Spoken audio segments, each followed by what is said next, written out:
wonderfuls. Welcome back to another episode of Helpers High by me, Tiffany, where real life magic meets bold truth and honest reflection.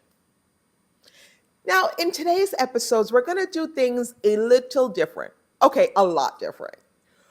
Now, I know in episode one, I kind of gave you an outlook of what this podcast was going to look like, and I promised you that there was going to be some changes along the way.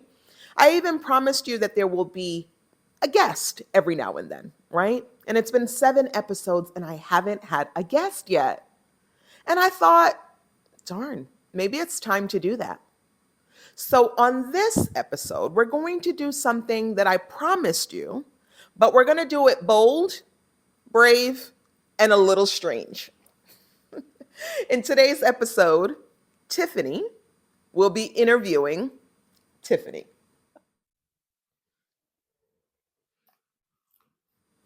Tiffani is a bold storyteller, heart-forward teacher, and the voice behind Helpers High. It's the podcast that feels like truth-telling therapy wrapped up in humor, honesty, and healing. She's known for her epiphanies, her gut feelings that kind of jolt her out of bed sometimes. Her podcast hasn't been about having it all figured out.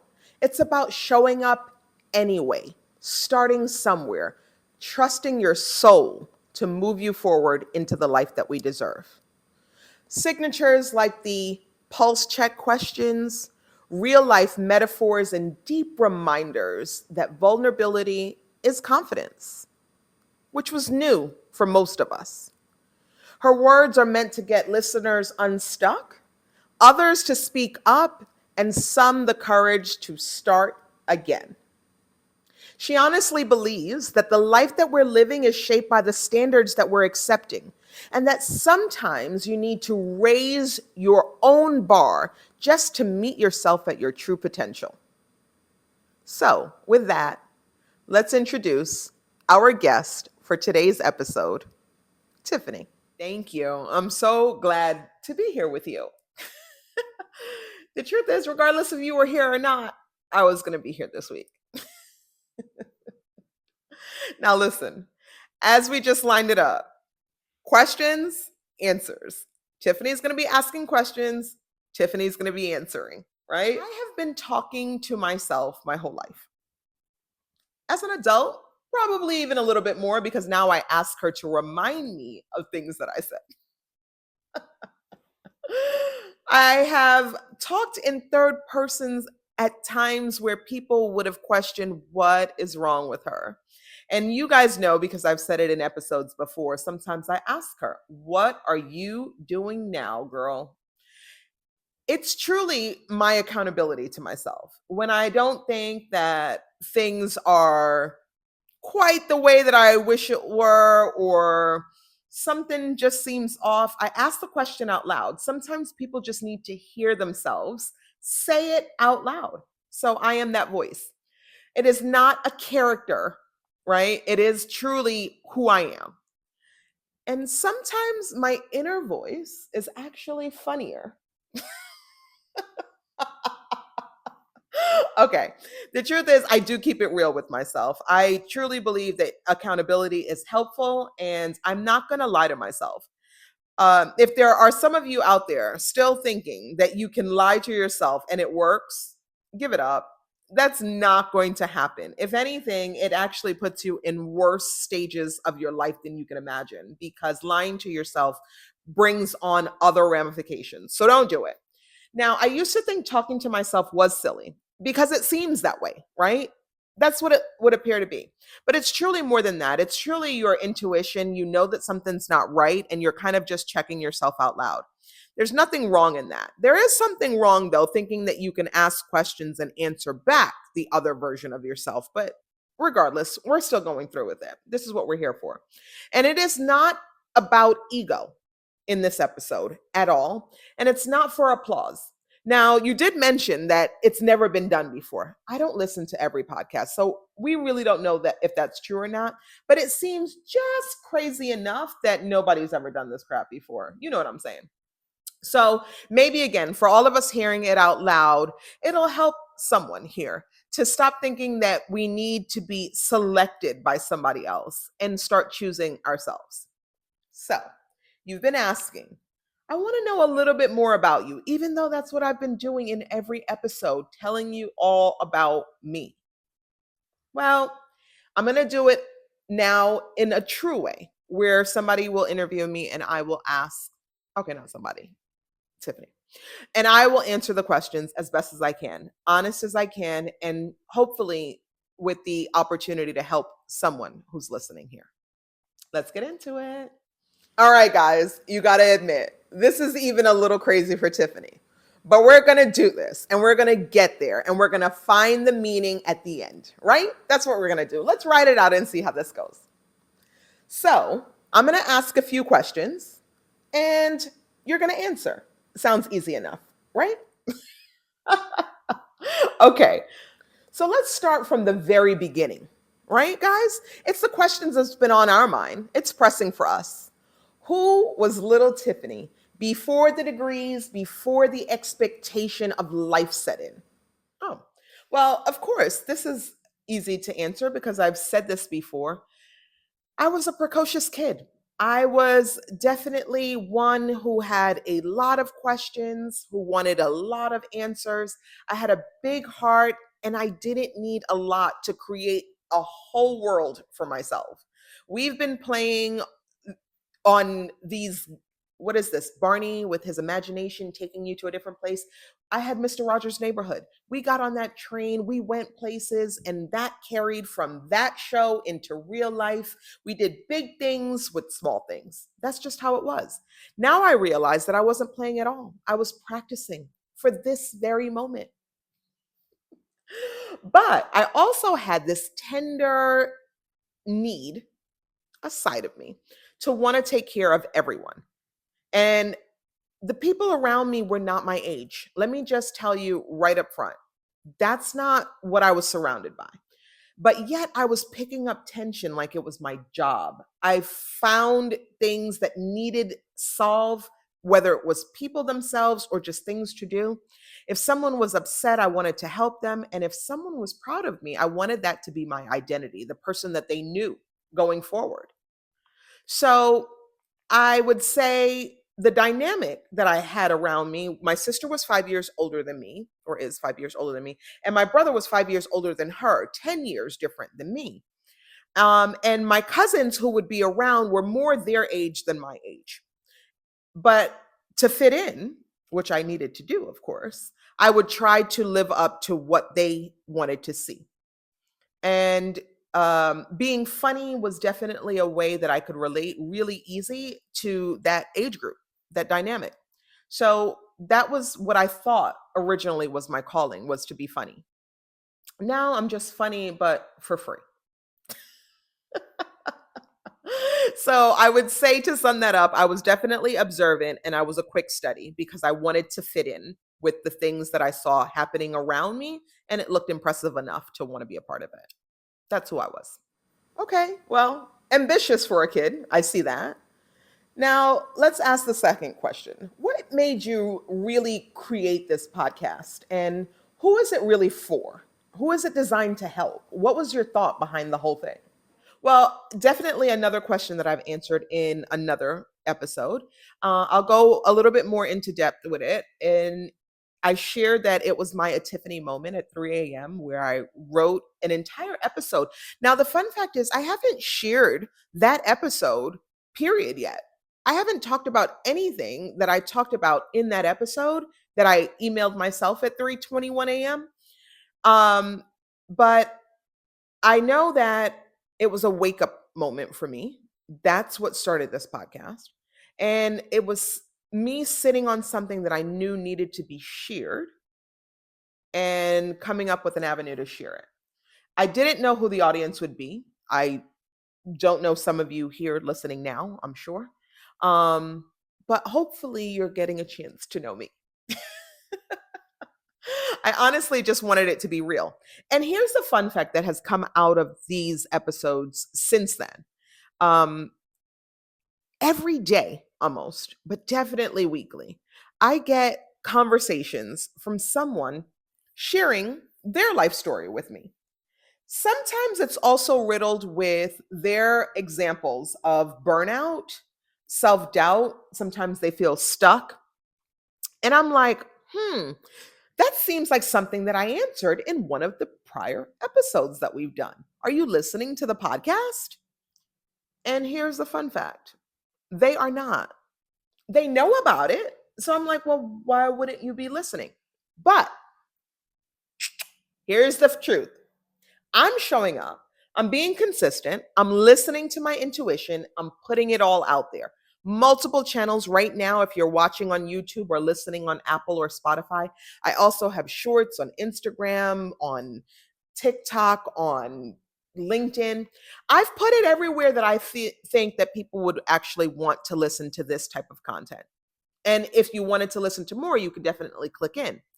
But there's one thing that Maya Tiffani did not say, and it did not say that I would need to force anyone to listen to my episodes. So I am not doing that. That is not what this podcast is about. It is not geared to force people into somehow thinking about their life, planning strategies differently, or any of that. It is for people who want to be here to come to join me and for us to have open conversation. That's what we're doing. So I'm going to call it the Free Will Podcast. It's highly recommended. And now that you are here in episode 8, I also would please ask you to subscribe. Stop this little sneak viewing without subscribing to the channel. I need you to subscribe. It's time. Let's do this. Now, wait a minute. Are you saying that people come to you for support, and the one thing that can actually help them is the podcast? But when you ask them, wait, do they even know about the podcast? Oh, they do. Okay. So when you ask them if they've listened to it, they give you reasons that are, again, in their own head, a good excuse of why they haven't listened. Yes, that's exactly what I'm saying. And here's the thing, and I say this with love. You know that this is what I've been about this entire time. Everything I'm saying is truly going to be with love. But don't tell me that you're struggling with confidence or drowning in people pleasing, questioning your own worth, and then tell me that you haven't had time for a 25-minute podcast that's going to help you to get unstuck. I've heard from my kids, my job, my long hours, the gym. I've heard it all and I get it. There are truly reasons why you are not ready. Yeah, been there, done that. I can actually relate to that. I see that. You can relate to? Yes, I can actually relate to that. So let me give you my example of how I can relate. You know those weight loss advertisements that come on that you scroll through, that I am sure, 100% certain that one of them will help me not only lose, but sustain and maintain and all of those things quite effectively. Hell, I can even tell you that I know what I can do to get my weight off, and keep on moving. It's nothing to do with calorie counting. For me, it's sugar. Here's the hard part, and it's always been, is that it's not refined sugar only. It is, for me, mangoes, cherries, fruits, you name it, any sugar. My body knows zero difference. I can't do it. And I need to completely remove myself from an equation eating sugar, which I've never 100% invested or committed to long enough for me to get drastic results, because it's my choice to not do it, just like it's their choice to not listen. And that's fine. We got to be okay with everybody's choices. We are calling it out and we're calling it what it is. But here's the difference. In this body, I will continue to love the heck out of myself. I am not telling anyone that this is a problem. But when you are physically walking around sad, drawn, depressed, anxious because of the way that life is treating you, without you saying it, you are saying out loud, without words, without any words at all, that you have a problem. That's when helper's high kicks in. That's when I want to be here to solve it. That's why the podcast is created. So if you are then choosing to not use it, that's concerning to me. So it is a problem for any one of us who believe that our choices are not our control, because they are. We've talked about that multiple ways, multiple times. And if you are not happy with yourself, it is time to make a choice change. But again, on your own time, you'll figure it out.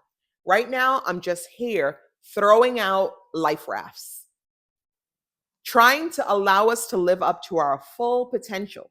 And not because I said you should live up to your full potential, but the fact that you continue to join the podcast indicates that you want to live up to your full potential. You too see more for yourself. And that's what we're here for. I 100% believe that alone we are amazing. There's no doubt about it. But together we're unstoppable. So we do need each other. That's what this platform is about. You needing me needing you, us together figuring it out. I'm not saying that I'm here for everyone. That's not what this is about. I'm here for the people who want to be here. I'm here because you came here. That's why I'm here. So I'm not here for myself. I'm here for us, for you and me. So when did you realize that your voice was your gift? And have you silenced it at times or still silencing it? Or what does that look like for you now? Well, I knew that my voice was my gift pretty much my whole life. As I shared the stories of Tiffani as a precocious kid, I could come into a room and say something, and everyone who, again, I mentioned was older than me would still stop and listen. I demanded attention regardless. And I didn't come in doing cartwheels, backflips, or with fireworks in hand. This was just truly my voice. So I understood that from really young that I can demand presence. And I thought I used to have to do that by being funny. So that's really where I started, is with humor and trying to make people laugh and feel good. And that resonated really well for me. So when you think about like the Disney movie Monsters Inc., where laugh has power, I knew that growing up. I could have probably made that movie, or at least that one clip. And I'm not sure, if I'm being honest, that I've ever truly silenced it. But I can admit that somewhere along the line, I started questioning what it was that I was saying, speaking, doing, period. And it's probably when I started to work and I started realizing that it's not acceptable to all audiences. Everybody doesn't want you to be a truth teller. It is uncomfortable when you are pretty much calling somebody out for something that they're doing, something that they said, something that they did, period. So I can feel when the room would shift and it would be based on something that should have been said, but no one else in the room wanted to say it. And that behavior becomes acceptable from what I understand. Somewhere around 65 ish to 70, you get to start saying whatever you want. But no, 20s, 30s, even 40s, saying whatever you want is not truly acceptable. People will shut you out. So there is a consequence with you doing it. I don't recommend you doing it just out of the whim, but I do recommend you doing it if it's against your spirit to do nothing. Again. So instead of realizing that it was a power, I started to think that it was too much because that's what people would say. She's loud. She's always here. I don't know. I don't know. They started saying things and then I started questioning like, "Oh, well, should I be like everyone else?" You know what happens when something powerful tries to be put on tap? You're playing small to please other people, which we talked about, right? You start feeling sick inside. It's not real. It's truly the fakest moment of your life. And what Tiffani, right? Tiff, you agree? What we don't like is fake. I don't even see the need for it. You have nothing to hide from me, and you don't need to worry about me at all. Just be whoever you are. That's what I prefer, right? But I understand some people have been fake their entire life. They don't even know. that they're being fake sometimes. But when we both know it, I prefer you to just stay away. That's really the truth. I have been called out for voicing opinion or thought in other people when they would not have made that same decision for themselves. So let me give you an example of something that actually happened to me. It was years ago at work. We were going to be making a policy change. And they started bringing in small groups of us into a room to kind of go over what the change was about. Now, immediately I had concerns. I heard exactly what they were saying and I had concerns. And I raised my hand to start asking questions, like what we actually thought about, because everything that they were saying was concerning in the sense that these were not behaviors that we had learned already. This was new, yet I was hearing tones of accountability to start effective immediately. So, wait a minute, there was no learning curve to go along with it. And I found that to be concerning. So, I started asking about the psychological ramifications of these changes and if they were truly considered. Now, here's the thought. Once I did that, it opened the door for other people to start asking their concerns. What happened in that moment is I got accused of somehow forming a gang, a coup, a group of people who did not have those concerns until I raised them. Now, we know that since vulnerability is confidence now, everyone did not have the confidence. They had the questions, but they weren't ready to ask them. I only simply started what was already on their mind. But here I am. I got called out for it. And I didn't think twice about it. I said, okay, this is how we're doing it. Next time, I will not speak in these meetings. So we had a follow up meeting where I immediately decided proactively to bring a pen and a paper and I will write down my questions and I will not ask out loud. Sounds like the plan, right? That was the constructive criticism that I had been given originally. So I did just that.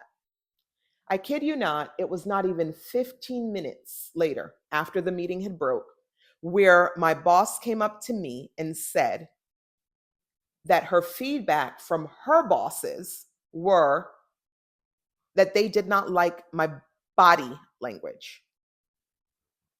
And I was like, body language, what? I didn't say a word in that meeting.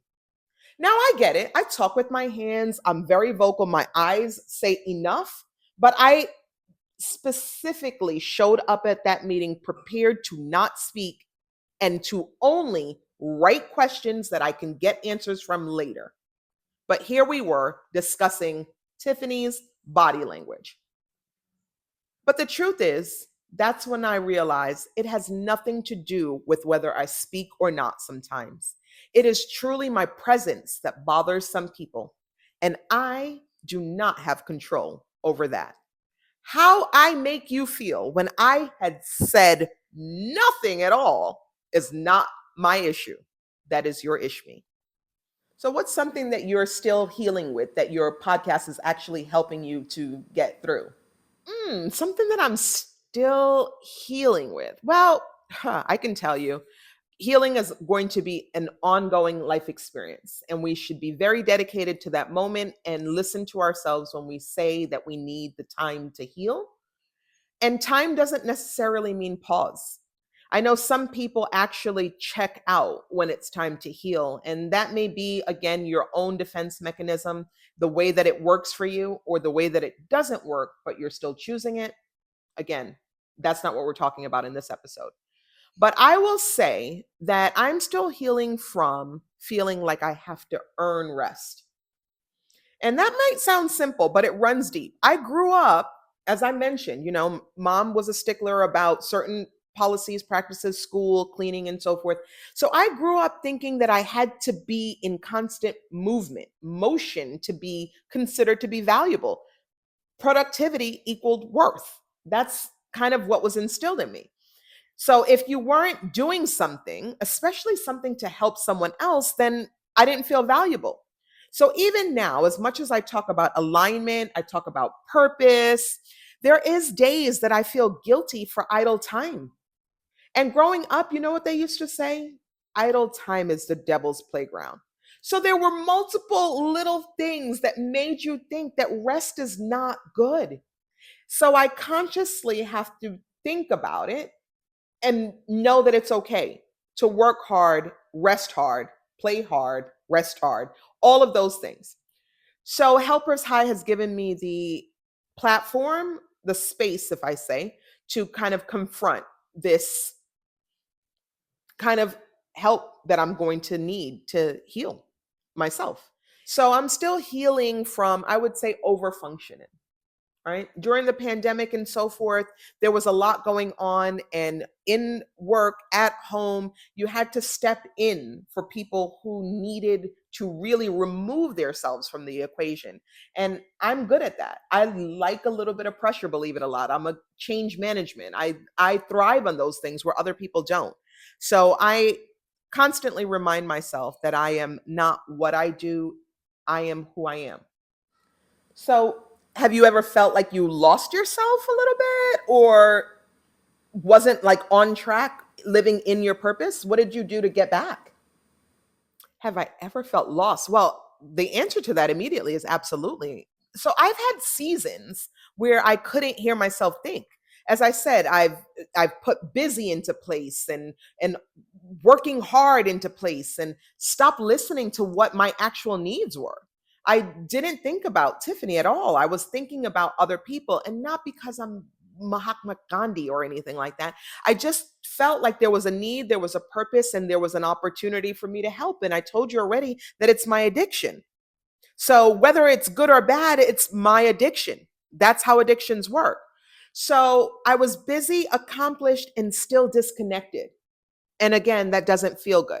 So what brought me back is when I stopped pretending that I could handle all of that without checking in on me. I started listening to myself more. I started talking to myself more. So I had more answers. And truly, those epiphanies, those gut feelings, those moments, those higher callings, whoever you are listening in this podcast, if you are not highly spiritual, still thanks for showing up. But I am. So the way that I'm talking is really for me, and you can put in the words that really associate with you. I have no hard feelings about that at all. Now, of course, everyone has been smitten on young Tiffany. She's a little out there, right? Little grown up self. I can see her short with heels on, right? A little bit of lipstick. What would you say to her if you had the chance to talk to her now? What's something that she would be interested in knowing, and would she be proud of the woman that you are today? Proud and surprised is probably the words that I would use to really describe what young Tiffany would think. So I think she would be surprised that we turned our over talking in class into energy and purpose, and that we made a whole platform where our voice is the product and the power. And more than anything, I think that she would be proud that we stayed true to ourselves, who we are, how we led with kindness and joy. I think that she would be most proud that that's what we decided to keep as our core value. And I think she would also be proud that we did not allow heartbreak and hard seasons to steal our joy and our kindness from us. I think she would look at us now, though, and go, oh, we're still helping people. We're still making everyone feel like they belong. I used to have a thing about that. I don't know if you guys used to play games like hopscotch or dodgeball or kick the can or freeze tag or hide and go seek or whatever your game of sport was. But we used to play a lot of that, especially on the street that we grew up in Brooklyn, East 59th Street. We used to have a lot of kids on this street, and some that would even come over from the neighboring streets. But we did activities pretty much every day after school, absolutely on Saturday and Sunday after church. Now, when you were double zing zing, got no higher, you got to choose who would be a part of your team. And if I got that, I would always be the one to pick out the least less likely person to be picked out. It just seemed like the thing to do. And sometimes we won and sometimes we didn't, but it was okay because it was always in good fun. We didn't have bad, let's say, competition. We absolutely had competition and all of us wanted to win, but the next day we just started over again. It didn't last to any type of feelings that got in the way of our friendships. So that was pretty cool too. What's one lesson? Just give us an example. What's one lesson of something that you actually had to unlearn to be able to give yourself to your gift? Hmm.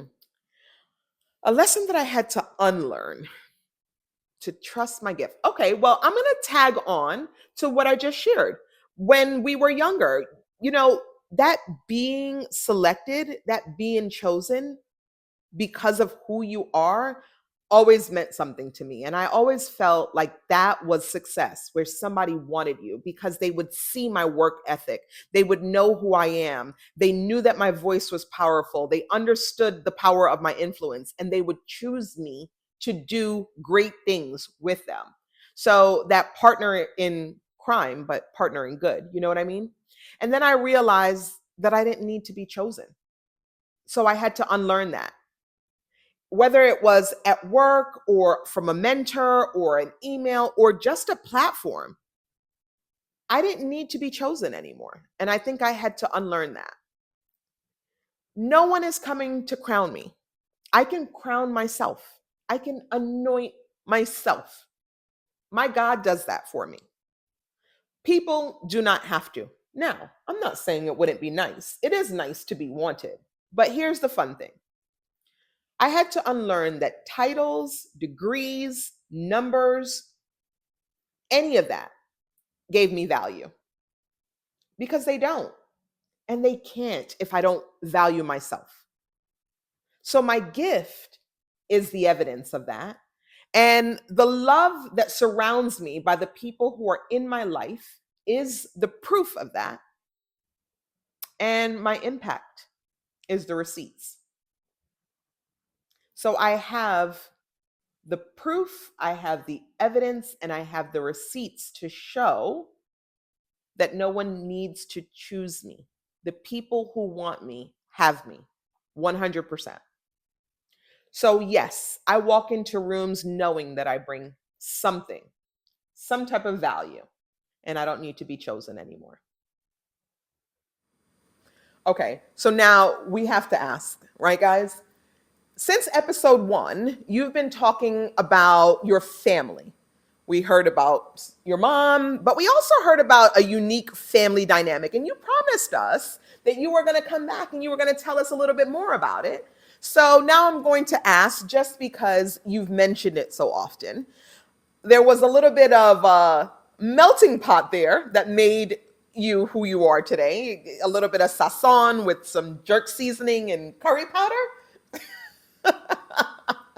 All right. So, with that, tell me a little bit about the role that family plays in your life. How does that look and how did that shape you? Like, let's talk about loss. Let's talk about legacy. Let's talk about the woman that you are today. What did all of those arrays of sabor do to you? Oh, yeah, we're going to talk about it. So, family, and I know that you guys have been hearing through my stories, but I have to honestly say, if you don't understand what family means to Tiffani, then you truly don't really get who she is. They are in my words, they're in my tone, they're in my stories, they're in my strength. So, my mom passed away when I was just 16 years old. It was my senior year of high school, and Greg and I had been dating for just about 2 weeks. But if you listen to this podcast, you already met her. You kind of have a good idea of some of the things that she's instilled in us since we were young, since we were growing up. You've heard her voice, and she's in every episode. She really is. Her wisdom is stitched into the way that I teach, into my loud laugh, into my lens on life. That is truly Elena's giving. And she didn't get to stay with me a long time, but she got to stay with me long enough for her presence to be in me and carry me for a lifetime. Now, after she passed, I will say, my aunts, stepped up and they became my rocks. From me, my sister, and my brother, they were truly in place to be there for that particular moment in our lives. And I'll say that, of course, they could not replace her, but they surrounded us with strength and protection. They were fierce and funny and faithful and so full of love. And the opportunity to continue to ride us onto what confidence looks like, those four women for me have absolutely been that. Now, two of them, my rocks, my true support rocks, have passed. My Tia Carmen and my Ma, Eunice, they have moved on and now they are together with my mom. I'm sure of it. But what they gave me doesn't go anywhere. That's just what this is about. It shows up differently and it shows in a sentence that I say. It shows when I'm teasing them on the accents that I use because they all had accents, whether they chose to believe it or not. It shows up in the food that I cook, the flavor that I give, that sabor, that feeling that I give when those plates are served. That is really a reflection of what they taught me. And sometimes it's how I hold space for someone else. Now, my brother also passed, and that pain is personal. That pain is different. It hits in waves. He was a brilliant and bold and gone too soon brother. But my sister and I, we're still here. We're still laughing and still leaning on each other and still remembering the way that we were raised, the joy in the moments that we had, and no matter what, knowing that we are here for each other.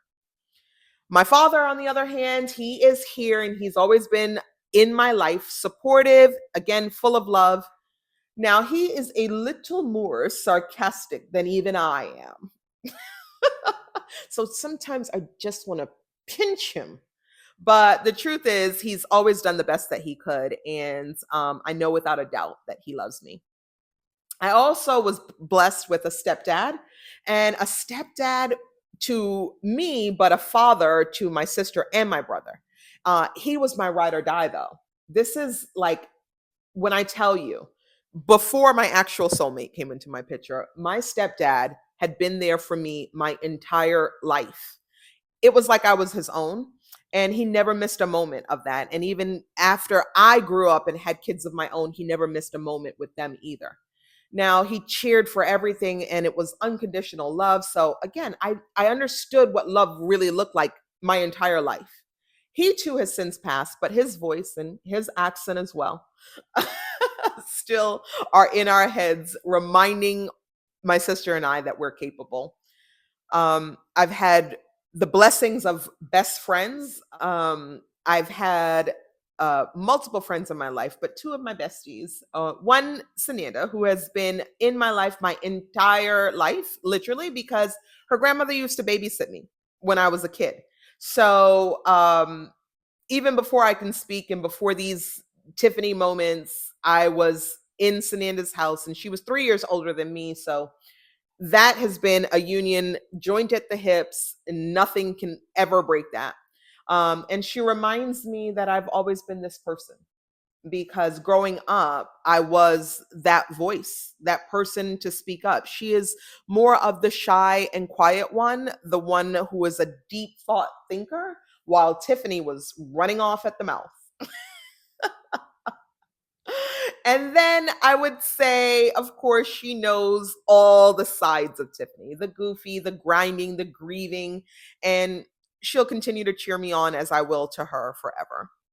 My girlfriend since high school, Alexis, you know who you are. And let's just say we both have pink shovels with rhinestones on them with our names on them. And no need to dig up anything else that we've buried. But here in my own family, my husband, who's my heart, my soulmate for life, and the two kids that we've done an amazing job in raising are young adults now. Now, Shayla is going to be 27 this week. So happy birthday, Shayla. And Anthony is going to be 21 in 2 weeks. So happy birthday, Anthony. But we're still here together, learning from each other as this world continues to shift. I get to learn from Gen Zs what this looks like. And it's interesting. It's an interesting phenomenon. Okay. So, yes, that is what family means to me. And it is love, compassion, joy, honesty, truth, togetherness, wholeness. That's what legacy is as well. So, it's not about what you're going to leave behind, but what you're going to carry forward. And even if it's not you carrying it any longer, the people that you've surrounded yourself with your entire life get to carry it for you. So, how will Tiffani be remembered is one of my favorite questions. And it's a question that I say to you that you ask yourself. It is a good question. It's rooted in all kinds of good practices and beliefs. And here's the truth: regardless of how healthy you are today, how rich you are, how tall you are, how short you are, how cute you are, how sexy you are, how loving you are, we are all eventually going to leave this body. So let's be mindful that each day we have the opportunity to continue to make the difference that is long lasting, that will not go away, that will never phase out, that will never die. Wow, that's powerful, but so true. And we know now, this is just a question, hypothetically speaking. Listen, viewers, don't get mad at me. I'm just here to ask questions. You know what journalists do.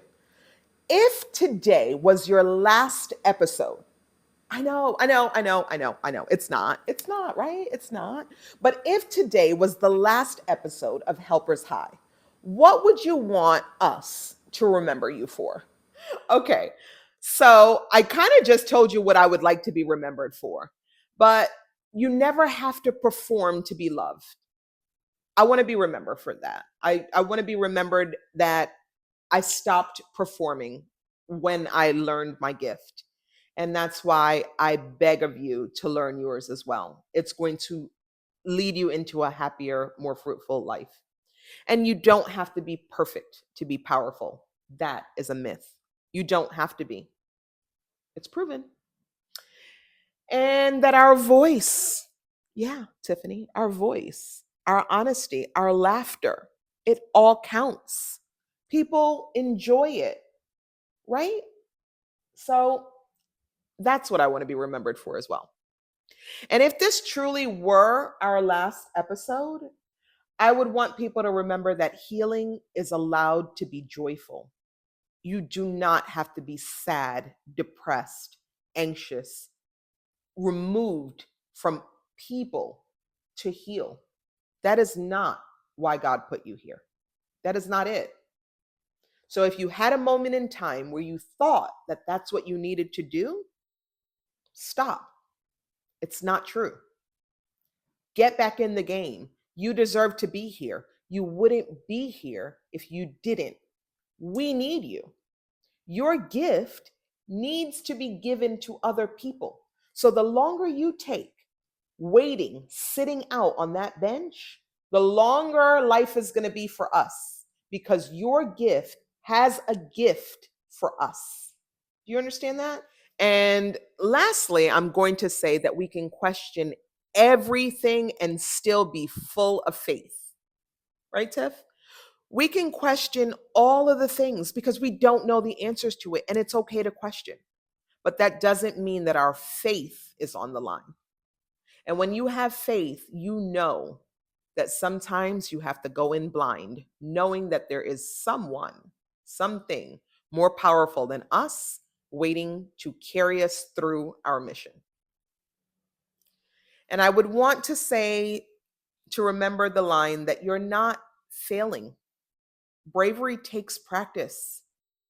That's what we need to do. So removing ourselves from spaces that we're supposed to be in doesn't work, because we need the practice to be great. Every time we show up, especially on days that we don't feel like it, we are practicing being the best version of ourselves, for ourselves, and for others. And I want to continue to remind myself that my impact will not be measured in likes or by charts. It will be measured in the lives that I touch and the voices that we free. That's what we'll be measured on.